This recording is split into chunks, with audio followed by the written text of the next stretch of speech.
Rio de Janeiroko munduko txapelketa hasi da Irati Goikoetxearentzat, gaur patruien txanda izan da, baina banakako lehiaketari begira Irati batetik gaurko sentsazioak aztertu bai, baina neurri batean konta iguzu nola sentitzen zaren, ez banakako lehiaketa horretarako dagoeneko munduko txapelketa honen atarian.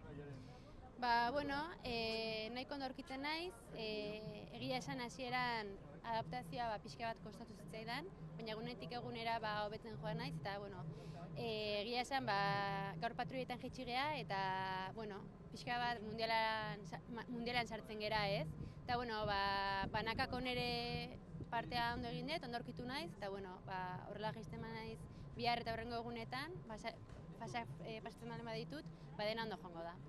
Lehenengo lanak hori, bihar jaitsira hona egin eta final erdikoetarako txartela lortzea. Hortik aurrera datorrela, baina beti ere munduko txapelketa batean emaitza handiekin amesteko garaiari izaten da. Pues bai, niri asko gustatuko litzateke finalean egotea, ez? Badakit hor egon naitekela, beti zerbait pasatzen zait, eta egin barretena da dena ondo aztertu, analizatu eta batez ere lantzaitasunarekin jaitsi. Zorte horik onena eta hurrengo honetan ikusiko dugu. Bale, mila esker.